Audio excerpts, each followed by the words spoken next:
Hornets training camp is underway. What kind of updates are there to be had from the Spectrum Center, and some details on the scrimmage? Plus, PJ Washington declined to comment on a potential contract negotiation. Is that something that could get done before the deadline? We'll talk about all of that today on the Locked On Hornets podcast.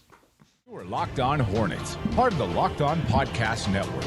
Your team every day. In a minute, cuz we live.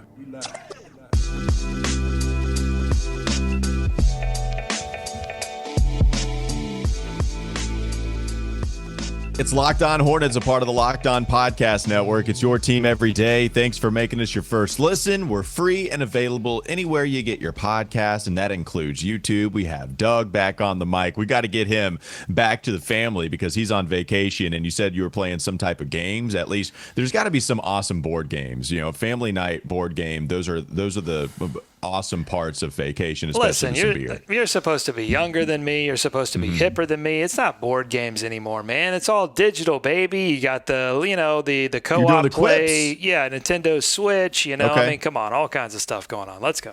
I actually had a friend bring out Parcheesi the other day. That's right. A game from probably the 1800s.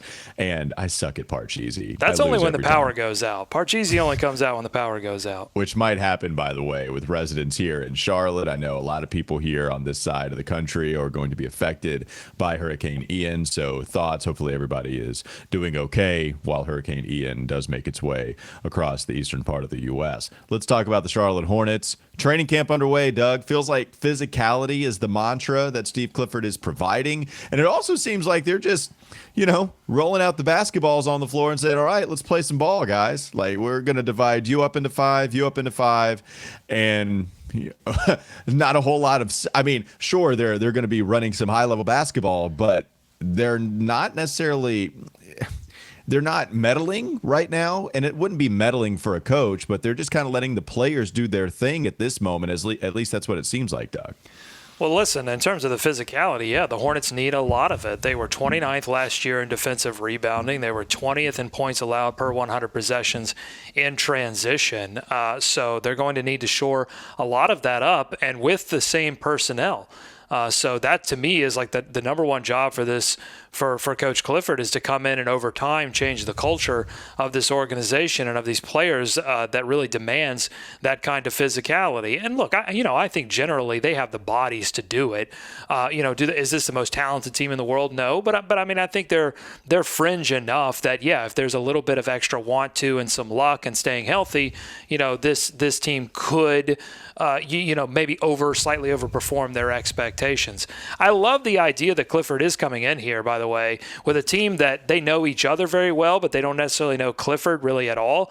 And coming in there and rolling the ball on the floor, they got some refs set up, and they're saying, look, go out there and scrimmage. Let's figure this thing out. Cody Martin, in day 2 of training camp, said that the coaches are letting the players coach themselves, which is something I think is fine to do, Walker, when you've got a team of players that have played together for a couple of years. You don't want to come in, and the danger is to come in and overcoach. The danger is that you peeve certain players by coming in all of a sudden and saying, all right, I know how to do your job. Let me tell you what's going on. And Clifford has been very clear. He's not going to do that until he gets to know this team. And I think that's what training camp has been all about so far. I think he's handled it well.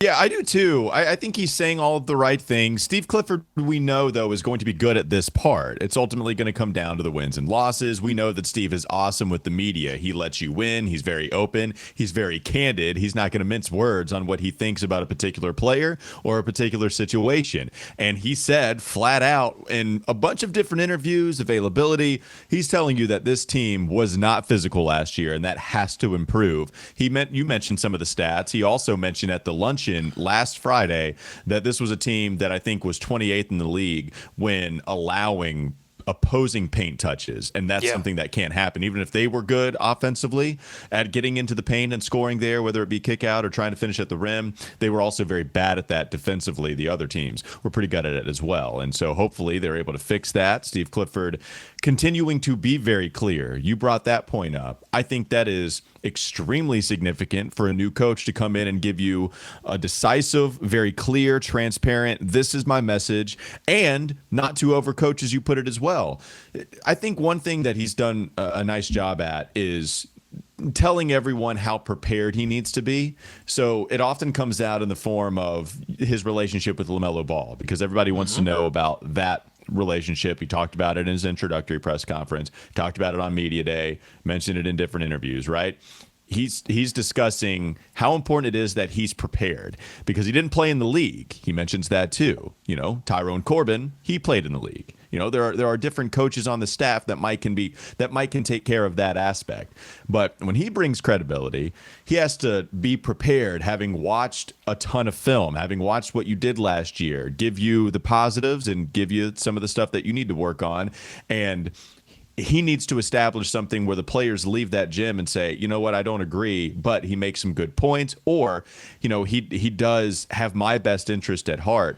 And he at least did come in and gave examples as to why he thinks that. And Steve's been adamant that he be prepared in order to build the relationship with these players. Yeah, no, and I think it's great, and I think it's a great tactic to take with a player like Lamelo Ball, who has a natural instinct for the game. He knows a lot about the game, and he was just kind of born that way. But if Steve Clifford can come in and give him a few small tweaks, a few small pointers, and by the way, Clifford, he got a little peeved with one of the reporters at one of these training camp sessions for bringing up something that Clifford had mentioned at media day about Lamelo needing to get fouled more, and Clifford was like, hold on, let me just say that's a small thing. It's not as if it's like a major weakness of Lamelo Ball. You're talking about small tweaks, and I'm glad he made that clarification, because you don't want to set this impression that you're like coming in and telling the star player like, hey, star, here's what you're bad at, let me fix it. It's not what he's doing, right? I remember this great scene. One of my favorite movie scenes of all time is in Days of Thunder, when you've got the race car driver played by Tom Cruise. You got Robert Duvall playing his sort of manager. What do you call it in NASCAR? Your pit crew chief. Your crew chief, right? And he says, okay, I want you to race one lap your way and one lap my way, and we'll see what happens. And then he shows him the tires and says, these are your tires and these are my tires. And his tires are all burned up because he's over driving,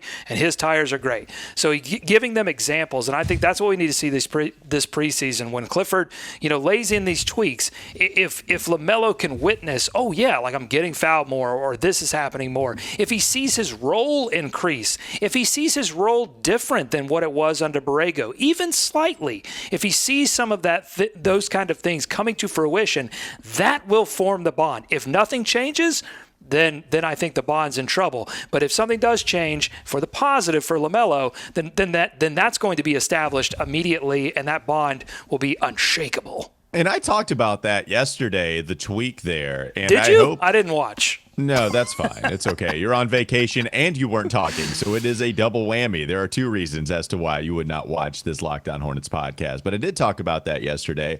And I hope that Steve Clifford didn't feel like we were making too much of it, because I don't think it's this huge indictment on Lamelo as a player. It is a tweak. It is something that can greatly enhance his game if he gets there 1.5, 2 more times per contest. If he gets 5 times a game and he's shooting 87% from the free throw line again, that would be fantastic for his points per game, which, Doug, we've talked a lot about, being without Miles Bridges, needing some help in the half-court offense. If Gordon Hayward goes down, right, like we know.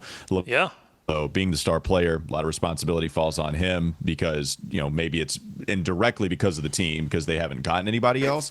But that's just the reality of the situation. The more he can score, obviously, the better it is for the Charlotte Hornets. You mentioned Gordon Hayward there, and I thought he had one of the more interesting quotes, because it's tough in training camp. A lot of these guys are prepared. They're just coming off the court after, going through one of these hard scrimmages. And a lot of guys aren't going to give you very much. They're going to give you the kind of canned stuff. But occasionally you can ask a question in just the right way, where they actually give you a little nugget of information. And Gordon Hayward, when asked about this whole Lamelo Ball, getting 3+ more free throw attempts per game, someone asked, hey, how would he go about doing that? Like, what are some of the things that he could look to actually change to make that happen? And Gordon mentioned that it's speed. A lot of it is speed on drives. It's the cadence of that speed. He said some of the best players in this league at drawing fouls, I mean, the guy that immediately comes to my mind is James Harden. A lot of those type of of players start, stop. They can change speeds on a dime, but they're changing it up on defenders so that defenders don't necessarily know what they're going to do, and then the hand comes in, and then you draw the contact that way. Pivots, shot fakes, those kind of things. The kind of things that we really haven't seen LaMelo do on the drive, right, Walker? I mean, he's more of a, like, if he finds a little room, it's straight to the rim. He might do a little razzle-dazzle with the hands with those long arms to try to maybe get a little space to lay the ball in, but he's not doing a lot to draw contact in terms of switching up that speed. Yeah, and I want to talk about that coming up in the next segment on the Locked On Hornets podcast. Don't go to sleep on the Hornets just yet. I was a little quick to the draw. That's my fault. I do want to talk about that. It was a little bit, speaking of cadence, it was a little bit different. Yeah, come on, man. You're changing. Yeah, don't do that with me. You're playing defense against the show. That is true. I'm actively playing defense in order for us to not score on this podcast. I do want to talk a little more about what Doug had to say, though, with LaMelo driving and some other aspects of this offense, too. BetOnline.net is your number one source for all your pro and college football betting needs and sports info this season. You can find all the latest football league developments, game matchups, news, and podcasts. BetOnline is your continued source for all sport wagering information, including live betting, esports, and scores. The fastest and the easiest way to check in on all your favorite sports and events, including MLB, MMA, boxing, even golf. Head to the website today. You can use your mobile device to learn more about the trends and the action. BetOnline, where the game starts. All right, Doug, I'm about to get us to a break. Hit the graphic. Coming up next on the Locked On Hornets podcast, we'll talk more Lamelo Ball. Is Locked On Hornets. Well, I'll tell you one thing. Hornet, bees, I don't care. You're getting the can. Get away from me, buddy. Not bees, though. Save the bees, Doug. For the Hornets, like, actually, I don't want a live hornet in my house. Honeybees? For a bee, I'll cut through. Because I won't do you. If you're a carpenter bee, if you're not a threat, talk about. Here we go. Go back to our conversation in the second the segment. Carpenters. The carpenter bee has become such a low threat that I don't care about it anymore. When I'm walking by, a bumblebee, I'm not worried about a bumblebee. So I'm just going to ignore it. But you talking a honeybee, small, will sting you, will die to sting. They'll die. They will literally kill themselves in order to sting you. That's how passionate they are. So they're getting the can. There's something here. It's time for more of the Locked On Hornets podcast.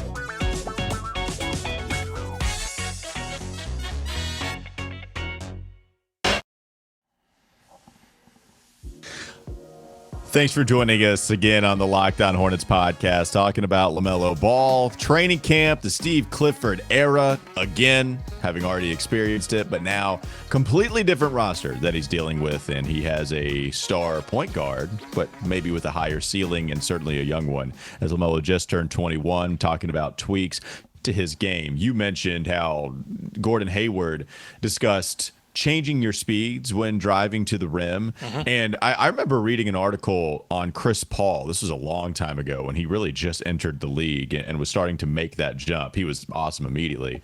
But when you started to really see him enter superstardom, talked about training and talked about how important changing your speed was, and also just throwing the defense off as far as timing, and even little things like when you drive into the lane and you shoot a floater, you don't always have to shoot it off of your left foot, even if that's technically the right thing to do, because defenders can time that. They've been playing basketball their whole life. They see somebody driving in, okay, right-handed player. Once he gets on his left foot, he's going to put that floater up. And so Chris Paul was, I think, it was like a trainer. His name was Ivan or something. He was working along with a lot of the other players that were looking to make that jump in the league.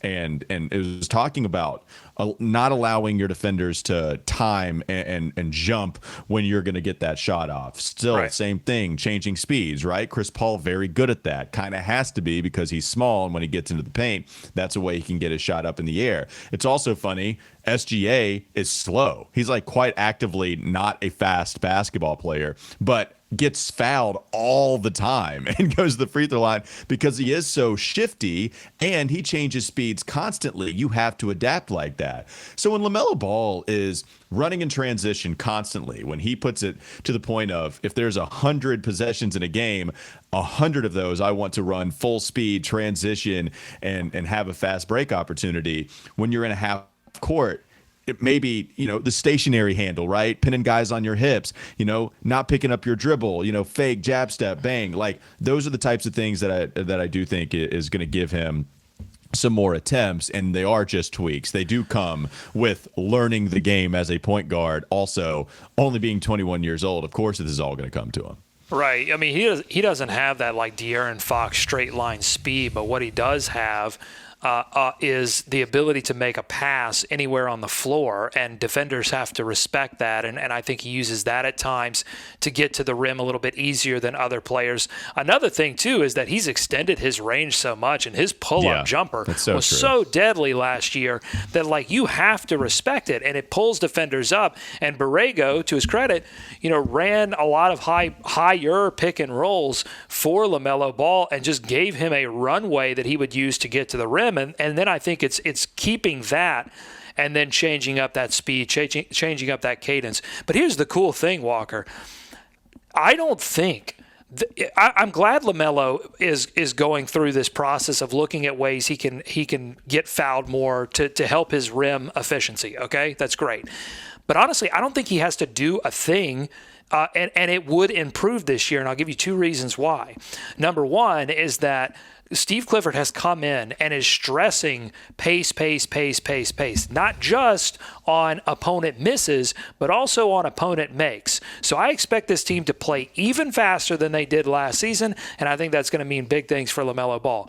The second thing, though, is this take foul situation that the NBA is getting rid of through rule changes. There's not going to be any more of these BS take fouls, which means more Showtime basketball, which means more opportunities for LaMelo to get easy looks at the rim. Clifford talked about that at training camp. He's a huge fan of that rule going away because, honestly, it's funny why he doesn't like it, right? Because it's not because it leads to dunks. It leads to cool, fancy play and Showtime basketball and alley-oops. It's not why he doesn't like it. He doesn't like it because it means that teams don't have to run back in transition, right? It's so funny. Like, he loves, like, nothing makes Clifford hotter, right, than a team running back in transition. Woo-hoo. You have to get a bucket of water this season and set it right on the bench to make sure that Steve Clifford stays cool when this team can't take foul. They got to run back. Well, I mean, Doug, if he was a part of this team last year, now different coach, emphasized different things, maybe the roster plays differently, but it's exactly what this team was worst at defensively. Yes, protecting the rim, awful, but remember how bad they were last year in getting back position defense. It was putrid. And so I remember Zach Lowe write 10 things I like and don't like article. We had been talking about it a million times because, we'll watch every single Hornets game. It's yes, a bad defensive unit. Yes, they don't protect the rim. Also, they don't get back. And so when you allow, 6 free points, even 4, even just a couple of easy buckets that could have been stopped or worked harder for, and they didn't score immediately, maybe you just eat some more time off of the shot clock. I don't know. But if you provide some resistance, then it would help them. Maybe if Steve Clifford just fixes that, right, then the defense already is better. Already you go up, maybe 3 points a game? And what kind of difference would that make in the actual NBA standings? If you just fix the transition D, Doug, Steve Clifford will already done a good job improving the defense. It'll improve the defense, and if he can get them to also play even faster and improve that rim efficiency for LaMelo Ball, I'm telling you what it's going to do for LaMelo Ball. I don't know if it's going to take him to all NBA next season, but I think it could make him most improved player. We get another one of those situations, right? Yeah. Like Ja Morant, we get that kind of talk where he could be most improved player simply because he has gone above and beyond where he was in the previous season, even though he was an all-star last season.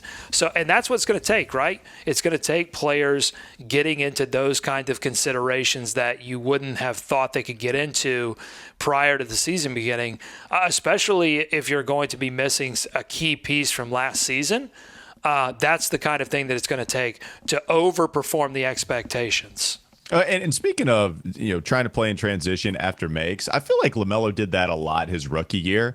And it's not that he got lazy his second year. I just felt like in his first season, LaMelo did all of the unnecessary hustle stuff, Remember, like, I always go back to a game against Toronto where the game was pretty much over, and then he steals the ball at half court, chucks a 40-footer, makes it, and it's like, all right, great. We have to play this out a couple more possessions. And they had an outside shot. Eventually, they wouldn't win. But it was funny to see LaMelo go for that when everybody else had given up. Off of May, I mean, Doug, you would see LaMelo just attack the defense before they got set up and didn't know what to do. It's half court, it's after a make. It's like, all right, everybody sets up, and the offense, they're going to run their half court set in just a moment. Oh God, LaMelo's coming. What do we do? Like, he would do that every once in a while. I wonder if it's almost like a endearing childlike type of the game, right? Like, I want that back. Hell, I remember saying it on the podcast when it was taking place. I hope that's something LaMelo never loses. I'd be naive to think that that's actually going to take place. Of course, it's going to happen as you get older in the league, but it was so fun to see LaMelo just boom, like, oh God, like, this is the time we're supposed to rest, and he's just not doing it. Well, it's not about losing it, or it's about honing it, right? And I think that's where we're going to see the evolution. How does he take all of that intuition and explosiveness and creativity and hone that and not lose it, but at the same time become a bit more of a team manager, a game manager? You don't want him to go all the way over to that end of the spectrum. And I don't think he will. He's just not going to do that. Like, I mean, LaMelo, I don't know that there's another player in the NBA right now that is more sure of who he is and who he isn't than Lamelo Ball. So I don't think that's going to happen. But I think with the right situation and the right coach, and I think Clifford possibly could be that guy. We'll see. A lot of ways this can go wrong, but we'll see. But with that right situation and right coach, if it's in Charlotte, awesome. I think he can hone it and become all NBA maybe as soon as this season. I'd love to see it. Yeah. All right. Clearly, LaMelo is the star of the team, spending a lot of time talking about him. But there's somebody else just getting praised as much as any other player on the roster. Coming up next on the Locked On Hornets podcast. Don't go to sleep on the Hornets just yet. Make sure you get your PJ Washington stock, because Steve Clifford loves himself some PJ. You know me, I've been driving that bandwagon for a long time. Let's talk about a potential new contract for PJ coming up next on the Locked On Hornets podcast. Is Locked On Hornets.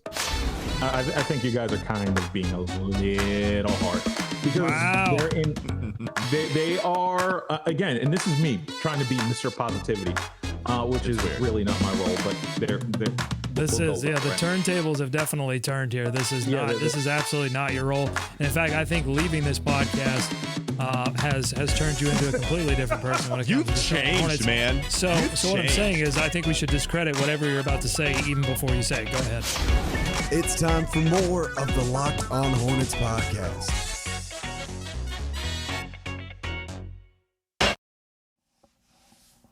PJ Washington's changed. How about PJ? It's good for the better. Yeah, he has. Losing 10 pounds. He's 230, right? We talked about the nutritionist, talked about PJ Washington going through two-a-days. He traveled a lot this offseason, but he also worked really hard. Like, he had an offseason for an NBA player with how he's ready to come in and play and work and embrace his identity. Steve Clifford keeps praising him, Doug. Now, PJ Washington was asked about a new contract. At least Skylar Callahan is the one who asked him that question. And PJ wouldn't talk about it, said he's not focused on that right now. He's just focused on the season ahead and focused on training camp and all. That's fine. We have the deadline coming up, and if they do not extend him by that point, then can't do it in the season. At that point, PJ will hit restricted free agency, and you're in the Miles Bridges before the domestic violence felony charge. You're in that situation. A guy that you decide, you know what, we're not going to take care of contractually. We're going to let him hit free agency, and we'll see if we want to match it at that point. My question to you, Doug, is how prime is PJ for a position to, kind of go through what Miles did in that point where you don't pay him, but he has a really, really nice year to the point where he's going to get $30 million. PJ's not going to be a $30 million type player, $30 million a year, but he could absolutely play himself into a significantly larger contract than what he would get right now. I mean, any player going into a contract year could do that. So I'm interested in how the Hornets view this and, the kind of bet that PJ is going to make on himself. Well, let's go back to the beginning of what you were talking about there. He lost some weight. He hired a new personal chef. I'll just say right now, I've got to fire my personal chef. I've been gaining weight. Chef Boyardee is killing me right now. I got to fire him immediately. I hope it's not producer Katie, because that would be no. I said Chef Boyardee. That would be some bad words. Chef Boyardee. Yeah, my personal chef is Chef Boyardee. A lot of little Teenage Mutant Ninja Turtle shaped noodles.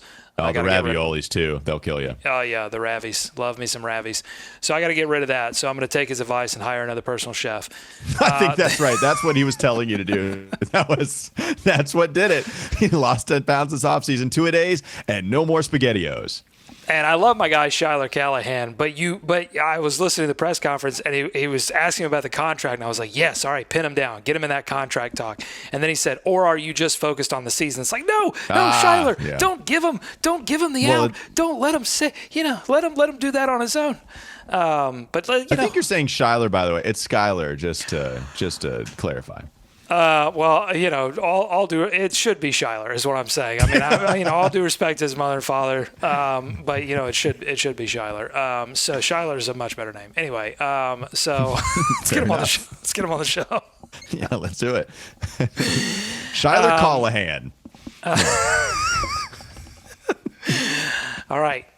So let's get serious, Walker, for a second. PJ Washington is due to be a big part of this team. I mean, and because he's doing a great thing, which is coming out and saying, I'm going to help do the one thing we didn't do last season, and that's really lock in on defense. By the way, he did that last season. He was one of the few players that did it, but I think he, slimming down, becoming more versatile on defense, he can take it to a whole nother level. I mean, the Hornets, if they don't extend him before the deadline, which I don't think they will, right? But they'll be taking a big risk that PJ doesn't play himself into Defensive Player of the Year kind of talk. And if you think that's crazy, if you think, Doug, you're being crazy right now talking about PJ Washington, Defensive Player of the Year. Who won Defensive Player of the Year last year? Marcus Smart. Marcus Smart is the correct answer to the question. Again? That's right. Marcus Smart. Who would have thought Marcus Smart, pesky defender for sure, but who would have thought that Marcus Smart was going to be winning Defensive Player of the Year? So it's not out of the realm of possibility in my mind that PJ Washington, after I've seen him lock up Jimmy Butler, he has what it takes. And the risk is you get into that kind of situation where then in the offseason you've got a bit now, but that's a good problem to have, Walker. That's a great problem to have. I think the team is probably smart not to overpay and sign him up early. And I think that PJ Washington has always been a guy that came off to me as somebody that likes to bet on himself. He's confident. So I think this is probably a good situation for both player and team not to extend before the deadline, if that's how it goes. Well, and another thing I think will benefit him is something everybody got excited about that was reported, I think yesterday. Rod Boone mentioned it. I think it was Rod Boone. Sorry if it wasn't. But when he talked I think it was Rad Ban. So I think he talked about how he's the one that told everyone that Marvin Williams was a part of the staff now. How about that? It was so cool. And it's funny because I didn't know. I had gotten embarrassed thoroughly with my James Bouknight lack of knowledge that he switched to number 2 on Twitter. And so I put on Twitter something I didn't know. James Bouknight switched to number 2. And immediately people responded, where have you been? Have you been under a rock? What? We've been on that. It's like, okay, well, I'm sorry. Come on. It's not like he plays. I mean, if he played last year, it'd be different. But I mean, we're talking about, I'm sorry, I don't keep up with the Greensboro Swarm. Okay, once he starts playing for the real team, then come and talk to me about what jersey number I'm tracking or not tracking. Get out of here. 1, 2, 3, 4. I didn't know it. I didn't know it, but I'm backing you up, Walker. Thank you, man. This actually, it's very nice. I appreciate the defense there. We're trying to cover all players. I'm not trying to, the jersey. No, I don't even care about the jersey numbers. They shouldn't even have jersey numbers. Who cares? You just went in on that. I that up and you were ready to roll. I didn't know. See that. I appreciate it's the sun. I've got a lot of sun. Yeah. I'm calling Skyler Shyler. I've gotten a lot of sun. I said Boyardee. probably I know that's probably Boyardee. That's probably how everybody else says it anyway. Go ahead. What were we talking about? PJ Washington? Talking about James Booknight. Right. Right. Thoroughly embarrassed because I didn't know about the switching to the number 2. But one thing I did see was Marvin Williams rolls in, right? Because we're set up on the side of the court. So you walk in to where the players enter the arena. We're set up to the right side, really at midcourt. And I took pictures on Twitter about it. And so if you are right there, Marvin Williams was walking in the opposite arena or opposite end of the arena, and he's like going to the Jumbotron. He has his arms up and his hands up saying it doesn't get any better than this or something like that. He's like, man, I love it. Like, he was so happy. It was genuine, Doug. Like, dude was so happy. And there was only like 5 people. We had to get there early because we're having to set up for the radio show. And he's, coming in just so happy. And that was really cool. And he's now a part of the basketball operations portion of the staff, but he's out there at training camp. All of this to say, I think PJ will benefit from a guy like Marvin. Similar body type, right? Defensive-minded player, stretch 4. I think they have a lot in common. And PJ's such a quick learner, and we saw that his very first preseason with this team. It's like, oh, okay, this guy should be playing as a rookie right now. I think all of that it is encompassed into this greater discussion of PJ being a very good player in this league. Well, Marvin wasn't afraid to be a mentor off the court. He wasn't afraid to talk on the court. He was referenced many a time back then as the defense's quarterback, the guy who just made sure that everyone was where they needed to be at all times. You need that guy if you're going to, for everybody to play on a rope on defense. And, PJ actually mentioned that he is talking to a lot of these younger players on the team. It's so funny to think of like PJ Washington and Cody Martin as like the grizzled vets.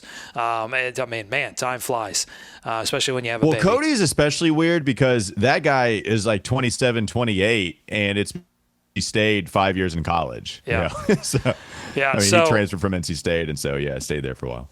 Yeah, so, PJ is talking to these younger players off the court, letting them know where to be. And so we'll see. I mean, hopefully PJ does transform not only into a player that you can put, onto the other team's best player, your best wing player, but also as somebody who's making sure that everyone's organized on defense. I don't think you want you want Melo organizing everybody on offense. You can't have him also organizing everybody on defense. Got to be somebody from the back line. I don't think it's going to be Mason. It's obviously Mark Williams not ready yet. Who knows if he's even going to be making the floor this season. I'm telling you, I'm going to say this right now. It's kind of an aside that I'm dropping here in the third segment. Maybe we need to talk about this in the first segment starting next week. I'm just getting weird vibes, and it's not just from Media Day. I'm just getting weird vibes from Mark Williams at training camp, from Steve Clifford. I don't know. This relationship doesn't seem like it's getting off to the best start, but we'll see. Preseason's for a reason. We'll see. He says nice stuff about Mark Williams down the line. Anytime you talk about Mark Williams this year, it doesn't necessarily sound all that great. I'm telling you, I don't have a lot of evidence yet because we've got to play some preseason games. Can't wait to cover those. But, we got to see what happens. I'm just telling you, it's a vibe check, as the kids say. And the vibe check right now that I'm getting is that, Mark Williams, the relationship between him and Clifford, I don't think is as close as some of these other players so far.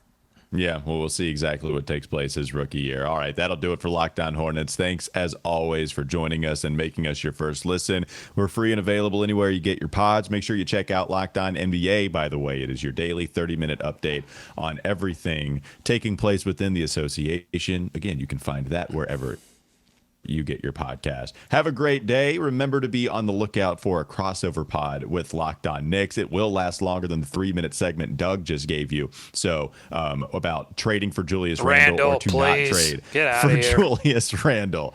That's Doug's take. A little bit more nuanced on my end. We'll drop it tomorrow. Thanks again for hopping on with us on the Locked On Hornets pod. Chef Boyardee.